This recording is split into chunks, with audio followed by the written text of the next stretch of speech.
안녕하세요. SK증권 이호석입니다. 오늘은 그 오종태 이사님 나오시는 날이고요. 제가 이제 지난 시간에는 오종태 이사님이 어떤 얘기를 했었는지를 좀 소개를 먼저 하고 오종태 이사님 영상을 봤는데, 오늘은 그냥 바로 들어가는데 시작하기 앞서서 제가 드리고 싶은 말씀 몇 가지만 좀 드리고 간단하게 진행하는 걸로 한번 해보겠습니다. 오늘 영상이 올라올 때쯤에는 제가 이제 3프로 TV에 출연하고, 그리고 나서 집에 와서 아마 이제 댓글을 달고 있을 겁니다. 3프로 TV에 오랜만에 또 출연을 했고요. 근데 이제 내용 보면은 아시겠지만 3프로 TV가 확 바뀌었죠. 음, 슈카랑 합치고, 그리고 박정호 교수님이 또 인포맥스 진행을 하시던 박정호 교수님이 인포맥스를 떠나서 3프로 TV로 가시고, 또 박세익 전무님이 아니고 이제 대표님이죠. 박세익 대표님도 나오시고, 안승찬 기자님도 나오시고, 제가 지난 주말에 이제 그 3프로 TV를 밸류에이션 하기 위해서 알아야 될 것 하면서 이제 무형자산에 대한 이야기를 했는데, 사실 이제 이 얘기를 하면서 드는 생각은, 아이씨는 아니고, 3%는 다 먹겠다, 이거. 누가 어떻게 3%를 이기냐, 이런 생각을 하게 되는 거죠. 이제는 막, 야, 이게 라이브, 이제 저희가 프리미어 스트리밍을 하는데, 이거 스트리밍을 몇 시에 해야 되는 거예요? 이거 도대체. 3%가 촘촘하게 6시부터 7시, 7시부터 8시 다 있어요. 그거 할 수 있는 시간이 없어. 3%안 하는 시간에 어떻게든 저도 해보려고, 5시 할까? 뭐 몇 시. 없어, 시간이 없어요. 예, 그 피할 수가 없다. 3프로 TV의 그런 거에 대한 얘기를 좀 드리고 싶었고, 뭔가 왠지 모르게 뭔가 씁쓸한 그런 느낌 들었다라는 생각을 좀 말씀드리고 싶습니다. 얼마 전에 이제 지난주에 이제 하윤이가 3프로 TV는 여의도 어디 뭐 건물에 있는데 이호석 아카데미는 어디 있는 거지? 라고 해서, 이호석 아카데미는 여기 있습니다. 이호석 아카데미를 찍는 영상은 딱 이거예요. 이거 우리 저희 방이고요. 이게 보면, 제가 이거를 하나 더 사려고 했는데 귀찮아가지고 아직 못 사고 있어요. 그래가지고 이게 지금 여기 이제 문에다 이게 끼워가지고 지금 하고 있고요. 그리고 조명은 딱 이거 하나 있고요. 그리고는 이제 그 스탠드가 하나 있고, 그 다음에 이제 요게 이제 그겁니다. 웹캠. 그리고 이제 제가 여기 앉아가지고 딱 이렇게 하고 있는 거죠. 뒤에 배경을 이제 크로마키로 해가지고 이제 지금 까만색으로 이렇게 나오고 있는 상황이에요. 여기 가면 손이 잘리는 거죠. 이렇게. 어, 이렇게 하고 있다. 근데 이제 이거 보면 염수관 부장님, 아니면 이제 제가 이제 다른 분들하고 찍는 거는 제가 진짜 여기 돌아다니면서 핸드폰 들고 다니면서 이렇게 찍는 거예요. 그래서 이제 말하는 겁니다. 이게 보면은, 근데 어떤 분들이 이제 어제 이제 화요일 날 저희 이제 염수관 부장님 나온 영상 처음 공개됐죠? 그리고 나서 이제 염성환 부장님이랑 찍은 영상도 사실 보면은, 제가 보면 이쪽 어깨가 없어요. 옆에 가가지고 쫄쫄쫄쫄 이렇게 해가지고, 참 이게 보면 어떻게 보면은 뭐 하는 거야 도대체, 막 이런 생각을 할 수도 있는 그런 영상이죠. 근데 이제 댓글에 어떤 분들이 이런 댓글을 달아두셨더라고요. 이제 화요일 날 영상을 보시고, 오늘 팀장님의 고뇌를 봤네요 라고 얘기하면서, 이거 매번 품앗이 하는 것도 한두 번이지, 돌아다니면서 그 찍으러 돌아다니는 것도 한두 번이지, 이거 너무 힘든 거 아니에요? 근데 옛날에 이거 다 찍어놓은 거긴 한데, 아무튼 뭐 그렇습니다. 그리고 이제 오른쪽 어깨가 안 보일 때 농담처럼 웃었지만, 요 그림이에요. 요 오른쪽 어깨 안 보이는 거 농담처럼 웃었는데, 아이고 이거 그 구독자 위해서 이렇게 하는 모습에 뭔가 살짝 짜증이 나기도 하고 슬프기도 하고 고맙기도 하고, 그런 복잡한 감정을 느끼셨다, 이런 얘기를 해주셨습니다. 뭐 참 이렇게 뭐 어떤 마음인지 알 것 같아요. 그리고 이제 뭐 응원해 주시는 분들한테 너무 고맙고, 뭐 그런 생각이 좀 듭니다. 근데 저는 뭐 그냥 광고도 붙이고 후원도 받고 뭐 하시든지 해가지고, 이게 보면 그래요. 제가 이제 뭐 시즌 3를 어떻게 할까 지금 이제 고민 중이에요. 벌써 이제 시즌 2가 이제 끝나가니까. 근데 이제 시즌 3 어떻게 할까 하면은, 어떻게 하지 진짜. 어떻게 할까 고민하고 있는데, 근데 이제 뭐 주신 분한테도 뭐 이런 이제 고민들을 이제 지난 시간에 이제 말씀을 좀 드렸거든요. 그래서 이제 이런 댓글을 달아주신 게 아닌가 그런 생각이 듭니다. 한번 그냥 뭐 고민해보고 잘 해볼게요. 근데 이제 다만 여기서 이제 중요한 거는, 이런 것 같아요. 자, 아까 이제 보면서 3%는 뭐 엄청 잘 나가고 막 그런데 막 지금 저는 여기서 이제 집에서 이렇게 생각하면 뭔가 뭐야 나는 우울하고 막 뭐 이효석 아카데미 뭐야 뭐 이런 생각이 들 수도 있어요. 근데 저는 그런 생각이 아예 안 드는 건 아닙니다. 솔직히 약간 뭔가 나는 뭐지? 뭐 이런 생각이 드는 건 좀 아예 안 드는 건 아니지만 저는 그냥 이 사진을 소개해드리면서 오종태 이사님하고 지난주 금요일 날 원래는 저랑 오종태 이사님을 좋아해 주시는 어떤 돈 많은 제가 아는 좀 돈 많은 아니고 아주 크게 뭐 맛있는 데서 맛있는 거 사줄게요라고 해가지고 둘이 이렇게 갔어요. 이 옷 입고 갔었네. 그래가지고 이제 갔는데 갑자기 그분이 이제 미안한데 니네들끼리 먹고 달아나 그럼 내가 결제해줄게. 그래서 아주 신나게 와인 한 잔씩 하면서 맛있는 거 많이 먹었습니다. 근데 이런 게 좋은 것 같아요. 저는 이효석 아카데미를 하면서 제가 느끼는 여러 가지 좋은 점들은 여러 가지가 있는데 정말 많은 좋은 분들을 만날 수 있다라는 점, 그리고 제가 늘 얘기하는 것처럼 여러분들한테 조금이라도 도움이 될 수 있다. 그리고 여러분들이 어떤 거를 궁금해하고 모르는지 이런 것들을 알 수 있다. 이거면 되는 거 아닌가? 그런 생각이 듭니다. 그래서 오종태 이사님하고도 이날도 진짜 많은 얘기를 했습니다. 정말 뭐 할 얘기가 이렇게 많은지 뭐 결국에는 또 이제 뭐 이것도 공부해보고 저것도 공부해보고 뭐 오종태 이사님이 저한테 책 선물해 준 것만 한 20권은 될 거예요. 근데 진짜 거의 다 못 읽었어요. 어떻게 읽어 다 진짜 힘들어 죽겠어. 아무튼 근데 공부 열심히 하라는 거죠. 오종태 이사님 입장에서도 저한테 조언도 많이 해주시고 너무 고마운 분입니다. 오늘은 그래서 이 세상이 커진 이유에 대한 설명을 아마 이제 오종태 이사님이 해주실 겁니다. 그리고 제가 이제 부탁드리는 거는 구독과 좋아요도 눌러주시고 댓글도 많이 달아주시고 응원도 해주시면 힘이 날 것 같습니다. 여러분 그 말씀을 좀 한번 드리고 싶습니다. 오랜만에 한번 그 오종태 이사님 강의를 이제부터 시작하겠습니다. 자, 두 번째 시간입니다. 첫 번째 시간부터 사실 첫 번째 시간이 3%에서 하지 않았던 얘기 였고 3%에서 하지 않았던 얘기고, 자, 이번 시간에는 3%에서 하셨던 얘기 중에서 못다한 얘기 그리고 이제 추가적인 얘기 좀 해주실 것 같습니다. 네. 근데 이게 차트가 이거보다는 저 다음 차트 그냥 하는 게 편하게 하세요. 편하게 이걸 요거 네, 요걸로. 이게 다른가요? 이거랑 요 밑에 있는 그림이 빠진 거예요. 이걸 네. 설명하실 것 같아요. 요거 확대도 가능하니까 편하게 하시면 됩니다. 그냥 이걸로 할게요. 요거 좀 어떻게 지울까요? 지우면 지우개로 하시면 됩니다. 지우개로 그냥 한 번에 하면은 이렇게요? 어떻게 하는 거예요? 이렇게 해가지고 이렇게 좀 네. 그럼 그럼 글씨를 써야 되니까 이걸로 바꿔서. 네. 그래서 이제 이제 말씀드린 대로 여기 이진법이라는 게 이제 결국 이제 정보통신 산업의 컴퓨터의 이제 핵심이고요.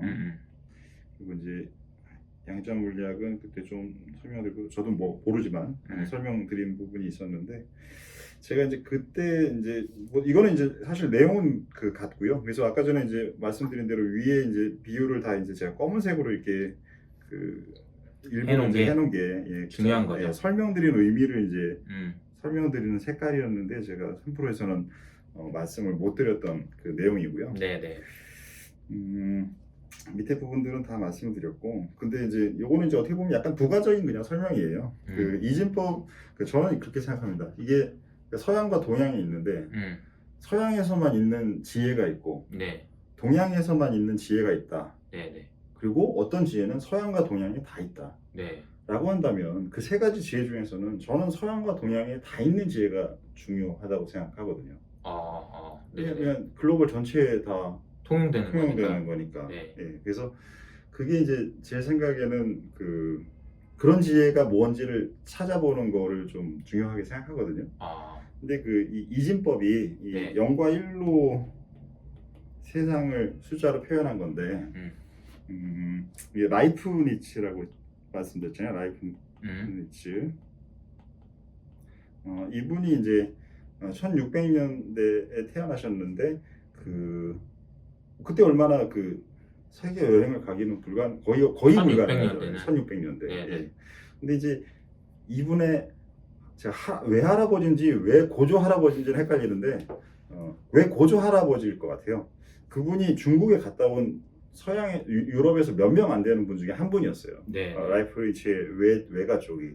그래서 그분이 가서 중국에 대한 문화를 익히고 유럽으로 다시 돌아온 극소수의 사람 중에 한 분인데 네. 와서 음양론을 전해줬어요. 음양론. 네. 이게 약간 이렇게 네, 키우셔서 이렇게 할까요? 쓰시죠. 네. 음양론을 이제 그 외가 쪽에 있는 어른이 가지고 와서 이걸 라이프니츠가 이거에 대한 지식을 얻습니다. 그래서 이 음양론을 가지고 이진법이 음과 양으로 되어 있는 거잖아요. 음양론이. 네. 그래서 영과 일을 음과 양으로 해서 만든 거예요. 그래서 동양에 대한 지식을 활용해서 서양의 지식을 만드는 거죠. 그러니까 동양과 지식에 서양의 지식이 콜라보되어 있는 이게 이제 그 영과 일의 이진법입니다. 이진법을 또 이렇게 해석할 수도 있네. 예, 그렇구나. 예. 여기서 그리고 컴퓨터가 나온 거고. 그렇죠. 그래서 라이프니츠가 네. 자신이 이것에 대해서 존경을 표현하는 의미에서 영국 왕립학회에서 상을 받을 때 망토를 태극 마크가 된 망토를 입고 가서 그 영국 왕립학회에 가요.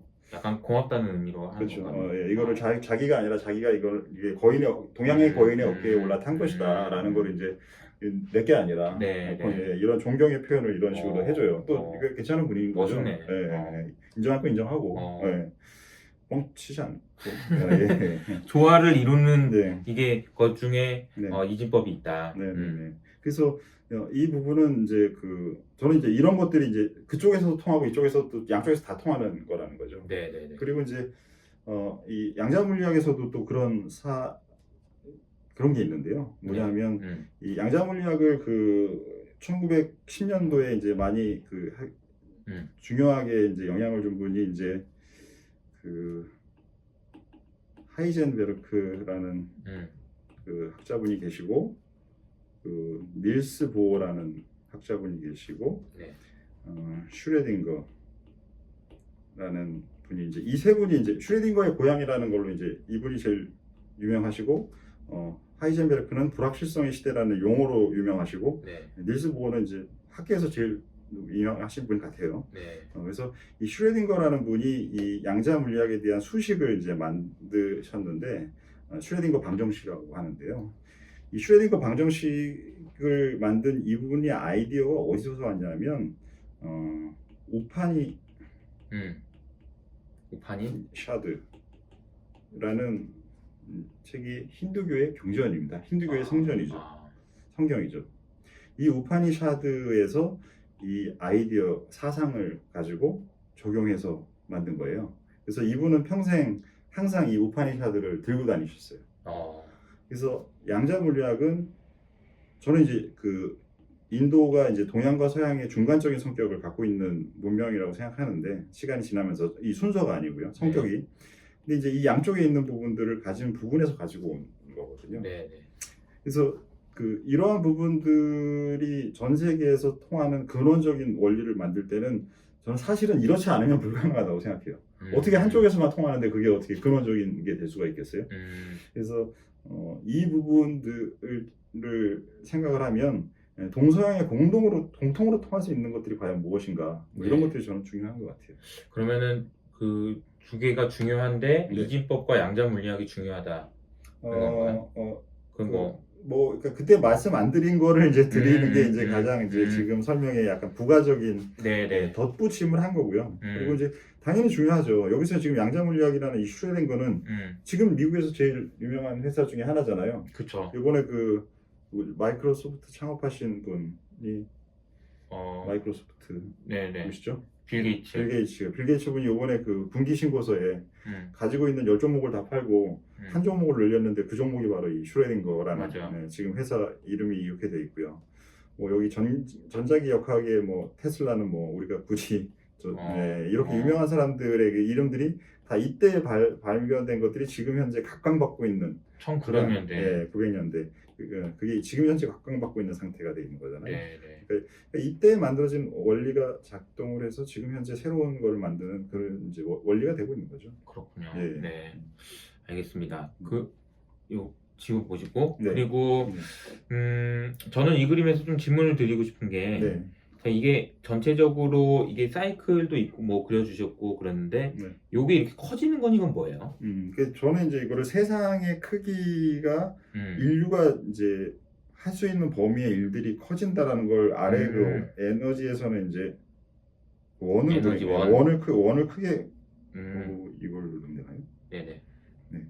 이때는 이제 원의 크기가 확장되는 걸로 이제 표현을 했고 여기서는 요거를 이제 그거를 표현했는데 보시다시피 이게 커지는 폭이 이런 정도의 기울기로 퍼지다가 이제 여기서 이렇게 각도가 커지는 걸 이거를 이제 그때 설명드린 임계치 세상 변화의 임계치의 속도의 변화 그다음에 우리 효석 팀장이 항상 잘 설명하는 그치. 무형자산 네, 무형자산에 의한 크기의 또 크기의 증가 이 부분을 같이 이제 선으로 표현하는 그럼 거예요. 이렇게 돼서 이렇게 커지고 있는 게 이 세상의 크기다. 인간이 할 수 있는 세상의 크기. 인간이 할 수 있는 세상의 인간이 크기. 할 수 있는 세상의 크기. 저는 이거 보면서 이런 생각이 드는데요. 네. 그 라이어빌리티, 부채. 음. 부채가 커진다라는 얘기는 반대편에는 크레딧이 커지고 있는 건데 그렇죠. 크레딧이 커지기 위해서 네. 우리가 정말 많은 장치들을 만들고 제도를 만들잖아요. 네. 그러면서 세상이 커지는 거잖아요. 그렇죠. 그렇죠. 네. 그리고 유형자산이 아니고 네. 무형자산이 되면서 네. 무형자산도 되게 세상이 커지는 거고 네. 뭐 이런 것도 맞나요? 그렇죠, 맞죠. 지금 말씀하신 대로 이 밑쪽에는 안 좋은 부분이라고 제가 이제 그 표현할 때 여기는 이제 그 말씀하신 부채가 커지는 거겠죠. 여기는 이제 새로운 부분의 자산이나 이제 능력이 커지는 거지만 거기에는 무형자산의 비중이 굉장히 높겠죠. 그렇죠, 그렇죠. 이런 그 구성을 가지겠죠. 그리고 이제 제가 이제 복잡계라는 주제로 이제 설명을 드렸었는데 네네. 이제 하나를 말씀드리면 잠깐 그러면 요 차트에서 그냥 차트에서? 말씀드려볼까요? 네, 차트에서 여기서는 자 보십시오. 이 프랑스 혁명이라는 게 터질 때는 네. 정치의 비중이 굉장히 높은 상태이기 70% 때문에 네. 예, 정치적인 사건이 터지는 거죠. 네. 혁명이라는 게 프랑스 정치적인 혁명. 사건이잖아요. 근데 근데 1차 세계대전이 터질 때는 사실은 이제 총도 쓰고 이때도 뭐 화약도 일정 부분 있고 했잖아요. 그러니까 이제 그 과학적인 부분이 주는 영향도 상당히 좀 커지는 그런 부분이고 그게 여기서는 이제 되게 비슷하니까 과학이 만든 그 무기들의 영향이 훨씬 더 커지고 정치에 대한 의사결정 이런 것들이 다 중요해지죠. 이게 점점 근데 복잡해지니까 사례를 제가 이제 요걸로 들어드릴게요. 이게 이제 소련이 이제 손을 들고 동서독이 이제 통일되는 그 사건이 이제 중요한 사건이었는데 이때 이제 그 전에 2년 전에 블랙 먼데이가 터졌잖아요. 1987년에. 근데 이제 이 사건의 이전에는 1986년에 서독이 금리를 인상합니다. 그런 게 있었구나. 86년에. 예. 그랬더니 서독이 금리를 인상하니까 달러의 가치를 미국 쪽에서 보존하는 정책을 써가지고 미국도 금리를 상승시켜요. 그러니까 제가 드리고 싶은 얘기는 경제적인 사건이 있었고요. 네. 그다음에 이 부분들의 작동이 컴퓨터 매매에 큰 영향을 줬잖아요. 그러니까 이 과학이라는 부분이 있고요. 이 동서독이라는 통일이라는 정치적인 사건. 이 주요한 사건들이 굉장히 다 비중이 높게 커지는 거죠. 경제, 정치. 경제는 금리. 정치는 동서독 통일. 그다음에 과학은 컴퓨터 약간 매매 훨씬 더 많이 사용되는 것. 이런 것들이 서로 예전보다 더 엇물리는 게 더 많이 커지는 거죠. 네.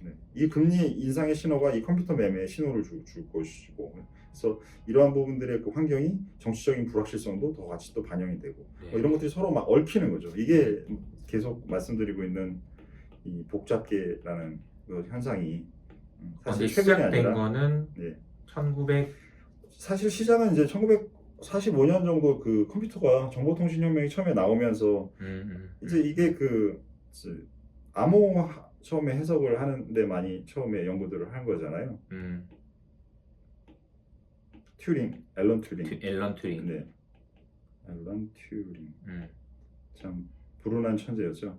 그래서 그 이런 부분들이 시작된 거는 이때로 봐야 되고 이런 부분들이 본격적으로 비중이 커지면서 같이 엇물리기 시작하는 것은 1970년대 정도 돼요. 그때는 너무 이제 그 전에는 이제 그 컴퓨터 수준이 되게 낮았고 일반적으로 많이 퍼지지 않았고 이제 군사나 정부들에만 이용했지 경제 쪽에서는 아직 그렇게 많이 활발하게 이용되지 못했잖아요. 근데 음. 이제는 이용되는 데까지 왔고, 네네. 그러니까 영향이 더 커졌던 것이고. 네. 그렇구나. 그러면 이제 이 그림에서는 정말 이게 이 그림이 의미하는 게 이렇게 커지는 게 저는 되게 와닿네요. 진짜 저희 되게 고민 많이 했었던 부분이기도 하거든요. 이게 네. 부채가 이렇게 커지는 게 맞냐라는 질문에 대해서 네. 세상이 커진 거다라는 네, 관점. 그렇죠.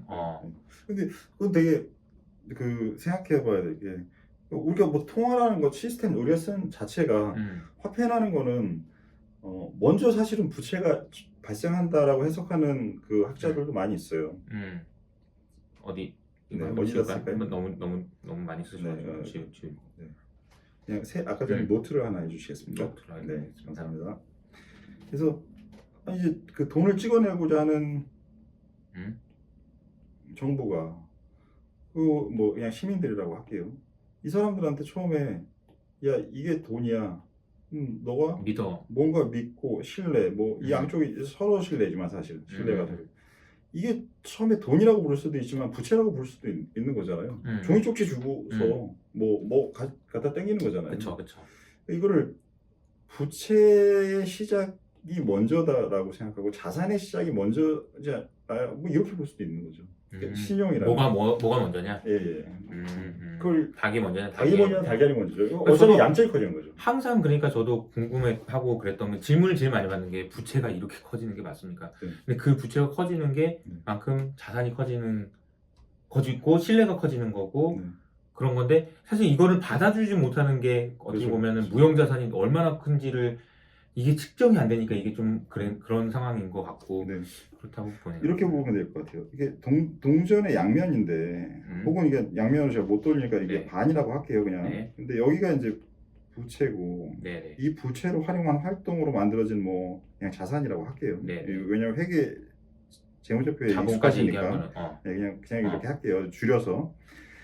그러면 이 부채가 커지는 게 만약에 이제 문제가 된다라고 하면 부채는 커지는데 뭔가 모양이 약간 찌그러지거나 막 이러면서 얘네 둘의 조화가 문제가 돼서 문제가 되는 거지.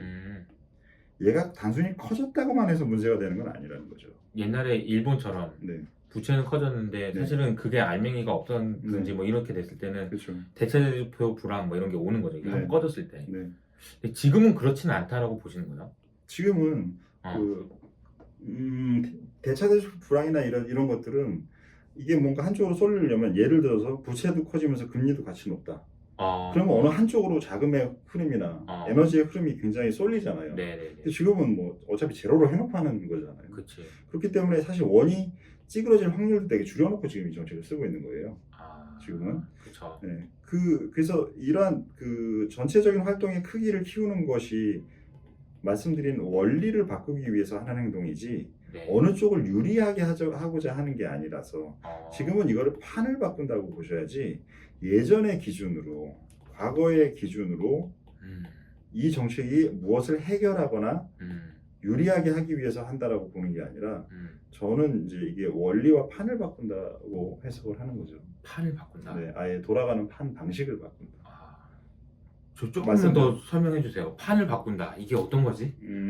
이게 이제 제가 이제 그림을 강과 바다로 그렸었는데 그 그림으로. 네, 그거를 여기 있으니까 한번 볼까요? 있어요. 네. 그래서 그때 이제 설명드린 부분이 이제 그 강이 이제 가다가 여기에 뭐 바위 같은 게 리스크가 있으면 피해서 노을 져서 피해서 열심히 가고 폭포가 있으면 들고 와서 이렇게 가고 이런 걸 불확실성과 위험이라는 표현을 말씀을 드렸는데 근데 이거는 우리가 이렇게 사는 것은 한마디로 강이기 때문이죠. 근데 강이 움직이는 원리는 물이 높은 곳에서 낮은 곳으로 흐르는 이 위치 에너지의 변화잖아요. 맞죠. 공대님. 네. 위치 에너지가 이제 차이가 있기 때문에 강이 흐를 수가 있는 건데 말씀드린 대로 이게 유동성의 바다를 만들어놔서 이 유동성의 바다 상태에서 움직이면 바다는 근원적인 에너지는 온도 차입니다. 그래서 온도 차에 의한 온도가 위아래, 물론 해류나 이런 것들은 일정 부분 있지만 근원적인 에너지는 사실 바다 강에서도 이제 강 위에 바람 불면 위쪽은 거꾸로 가고 이런 것들 있잖아요. 그런 거 말씀드리는 게 아니라 근원적인 에너지는 온도 차에 의한 위아래 상하 운동이라고요. 여기는 옆으로 가는 운동이었는데 위아래로 가는 운동으로 바뀌었잖아요. 이게 바로 파도를 만들고 우리의 현상으로는 파동에 가깝죠. 파동. 흐름이 아니라. 네네. 근데 이 강에서는 이게 흐름인 거죠. 아, 아예 이러한 그 근원적인 그 구조가 바뀐 거죠. 구조가. 우리 그래서 제가 말씀드린 게 우리가 이제는 바다에서 사는 거다. 워터월드다라는 표현을 썼는데 네. 그렇기 때문에 우리가 여기 어디 숨 수가 없는 거예요. 어디를 갈 수가 없는 거예요. 예전에는 이게 만약에 이제 이 주시장이라고 생각해서 그냥 이렇게 올라갔다가 빠지는 이 상황이면 여기서는 뭐 여기서든 여기 내려가지고 이 폭포는 피해가지고는 이렇게 건너가자라고 여기서는 주식하지 말자 이런 게 가능했다는 말이죠. 근데 여기서는 뭐 어딜 내려요? 내릴 데가 없어요. 태평양 한가운데인데. 그렇기 때문에 태평양 한가운데서 뭐 바람이 세면은 돛을 열고 있다가 이 돛을 이제 내려야죠. 바람 세면 이게 찢어지잖아요. 그럼 큰일 나잖아요. 뭐 그런 행동들을 하면서 여기서 이게 계속 잘 버티는 거죠. 버티는 게 어떻게 보면 옛날보다 더 중요할 수 있어요. 버티는 게. 네. 그래서 제가 막 자꾸 얘기하는 생존 투자라고 하는 것도 네. 그런 비슷한 개념일 수 있겠다는 생각이 듭니다. 그럴 수 있죠. 생존이라는 게 옛날보다 더 중요해지는 거죠. 그러니까 네. 생존이라는 게 되게 중요해지고 지속 가능한 게 중요해지고 막 자꾸 이런 얘기를 하는 게 네.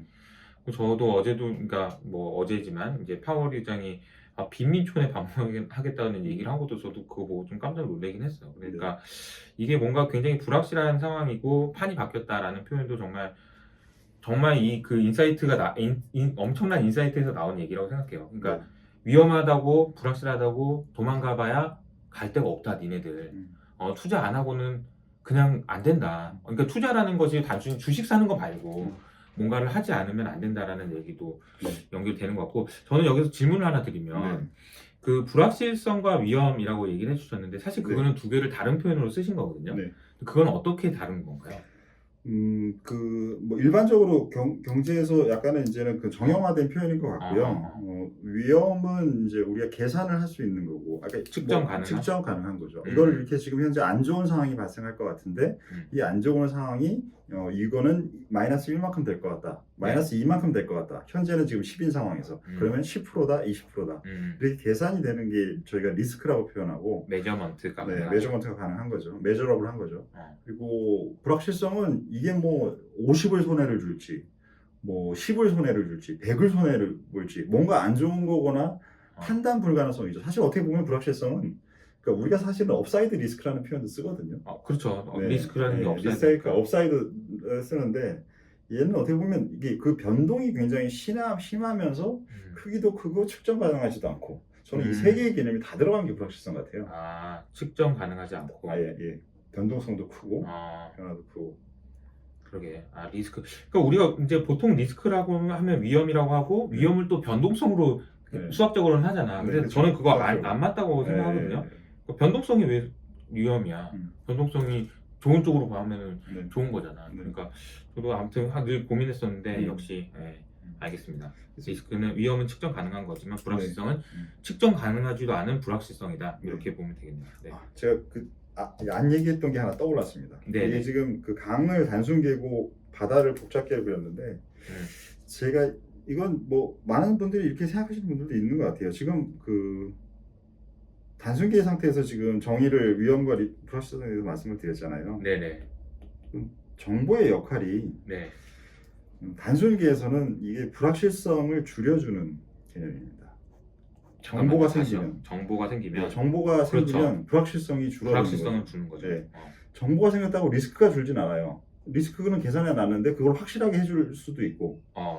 불확실성 그러니까 예를 들어서 이 위험으로 10이 발생할 것 같아. 마이너스 10의 현상이. 근데 이 현상이 발생하니까 그래 마이너스 10이 발생하는 정보야. 그냥 확인해 주는 거죠.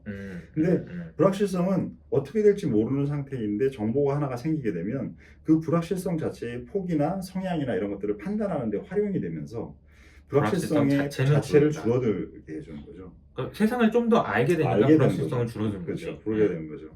그래서 제가 그림으로 표현하면 이것도 여기 노트 흉내내볼까요? 이걸 누르면 된다고요? 제가 하나 배웠네요. 그래서 이렇게 표현을 해보겠습니다. 제가 원을 좋아하니까 원에 이제 아무도 모르겠어요. 이 상황인데 정보가 하나 생겼다는 건 여기서 정보가 이렇게 생긴 거죠. 얘가 아까보다는 뭔지는 좀 알겠는 상태가 되는 거죠. 근데 이게 이런 것들이 정보입니다. 근데 정보를 이 상태에서 이렇게 연결을 해서 뭔가의 해석값을 찾게 되면 이 지식이 되는 거죠. 네. 근데 아직은 이제 지식은 되게 부분적입니다. 전체적인 그림까지를 파악하는데 지식만 갖고 있다고 대응하기는 어려운 것 같아요. 네. 근데 이 부분을 이렇게 많이 연결해서 우리 뇌 구조가 이런 식으로 움직이잖아요. 네. 이게 뇌 시냅스가 이런 식으로 움직이는 거잖아요. 그래서 이런 식의 구조까지 이제 하면 이제 지혜가 얻어진 상태라고 생각해요. 네. 그럼 이제 여기서부터는 이제 저는 이제 문제 해결 능력이 생겼다고 생각해요. 여기서부터 지혜가 생기면. 예, 문제 해결. 여기서는 문제를 저는 파악하는 능력 정도라고 생각해요. 개인적으로 문제 파악에서 문제 해결. 글씨 진짜 없습니다. 그래서 그리고 이 상태에서 이 다음 단계는 저는 이제 그걸 직관이라고 생각하고요. 네. 직관 능력. 이게 단단해졌기 때문에 이 단단해진 상태에서 안에서 여기서 이제 난 지혜로운 사람이야. 그러니까 이제 나는 문제도 풀 수 있고 나 잘 살아. 라는데 만족하지 않고 이 밖에는 무엇이 있을까라고 계속 호기심을 가지고 고민하면서 이 영역까지 고민하면서 했던 사람이 여기에 무언가를 어느 순간 아하 하고 느끼거나 알게 되는 이게 직관이라고 생각합니다. 제 이 지적 구조라고 생각하거든요. 그래서 복잡계를 다루지 않는 단순계까지는 사실 요 사이 정도까지만 와도 지식은 충분히 있고 지혜는 충분치 않지만 어느 정도 있으면 저는 여기까지만 오면 단순계를 살아가는데 문제는 크게 없는 상태에 도달했다고 생각해요. 네. 근데 복잡계를 어느 정도 살아가려면 저는 이 사이에까지는 와야 된다고 생각합니다. 직관의 영역까지 넘어가죠. 지혜를 넘어서서 직관의 어느 정도의 영역까지는 와야 된다는 생각을 하고 정말 세상에 무언가를 의미를 만들어 가거나 하려면 직관의 영역을 넘어서야 된다. 영역 넘어서는 것까지 모르겠고요. 직관의 영역까지 가야 뭔가 돼. 이제 근데 제가 모르겠어요. 한 번만 다시 설명해 주면 지혜와 직관은 넘어가는 게 직관에 대해서 한 번만 다시 설명해 주세요. 저는 정확히 이해를 못한 것 같아요. 직관은 그러니까 약간은 이게 퀀텀 점프인 것 같아요. 이게 그러니까 뭔가 이게 지혜는 이미 제가 파악하고 무언가를 이해하고 알고 있고 대응할 수 있고 이런 부분이기 때문에 차근차근히 진행되잖아요. 그렇지. 혹은 계단 올라가는 것처럼 이렇게 시작되는데 직관은 어느 순간에 잠잘 때 이게 뭐 잠잘 때 제가 무슨 의식적으로 하는 것도 아니고 뭐 우리 많이 흔히 쓰는 예로 목욕탕 안에서 앉아 있다가 유레카 뭐 이런 거죠. 그러니까 그게 이제 정확하게는 이완된 상태거든요. 이렇게 뭔가 이완된 산책을 상태에서 하거나 갑자기 떠오르는 생각. 그렇죠. 그게 이렇게 단단해져서 뭉쳐 있다가 단단해져서 이러다가 여기서 너무 이제 안 되다가 이렇게 좀 이완이 되니까 갑자기 거기서 팡 하고 튀어나올 수 있는 뭔가가 나오게 되는 거죠. 그래서 직관은 이게 다 연결되는 거네. 그럼요. 지혜와 직관 이거랑 또 이렇게 복잡계와 단순계 이것도 연결되는 거고. 그래서 지혜까지는 되게 열심히 사는 삶입니다. 막 열심히 매일 하루에 막 15시간씩 공부하고 막 이런 삶이고요. 사실은 그게 지식이 제일 그런데 그런 다음에 어쨌든 지혜까지는 열심히 사는 삶이고 이 다음에 열심히 해서 이완으로 넘어와야 돼요. 직관을 얻기 위해서는 산책도 하고 뭐 대화들 하면서 생각도 많이 하고 뭐 유머도 하고, 있으면 좋은데 웃기도 하고 우리가 좀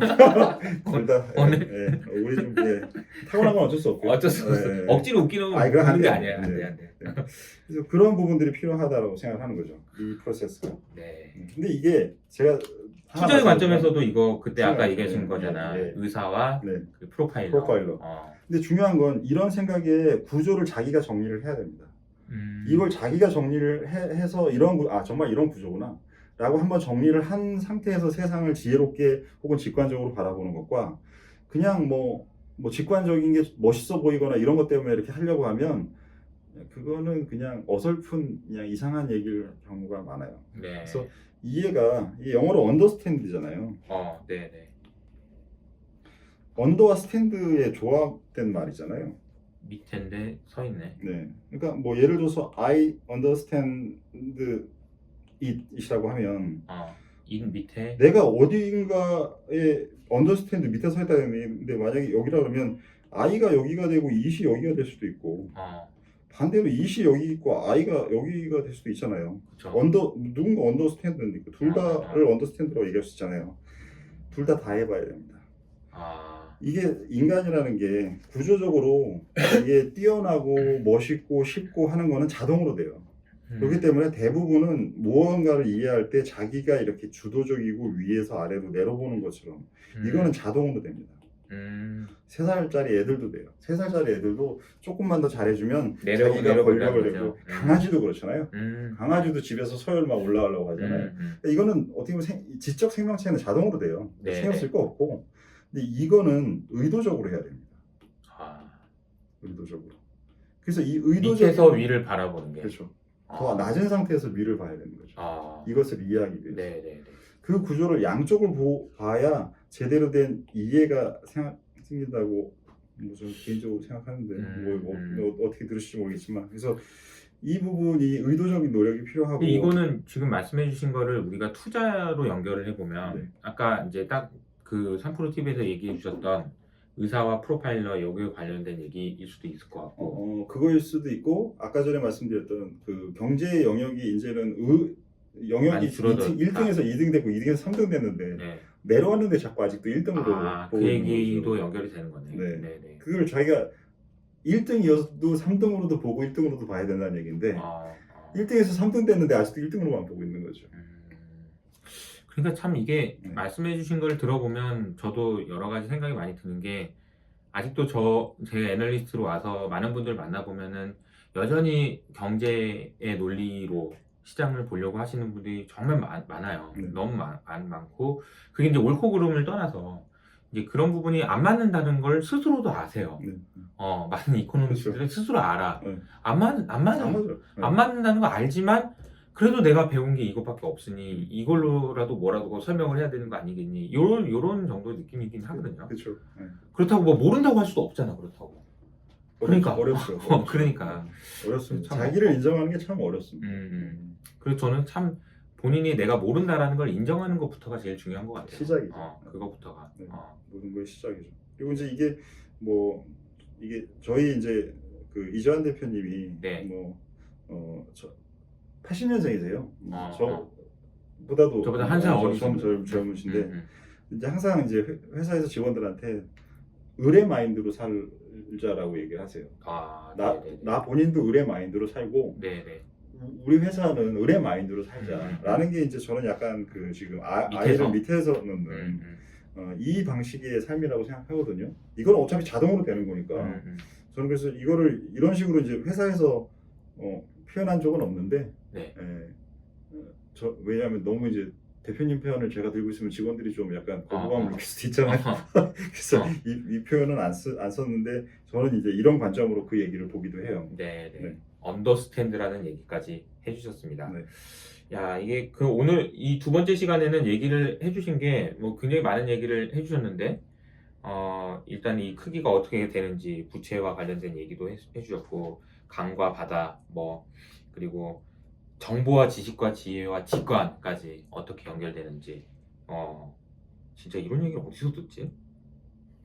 진짜 아니 이런 거까지 어떻게 생각하셨지? 참 이런 생각이 좀 드네요. 근데 사실 이게 투자와 연결되는지 이걸 어떻게 했는지 잘 모르겠지만 저는 한 가지 확실하게 말씀드릴 수 있는 거는 세상이 바뀌었는데 이 바뀐 세상에 대해서 이해하는 자기만의 툴이 반드시 필요하고 그거를 이사님께서 많이 도와주고 계신다라는 생각은 좀 듭니다.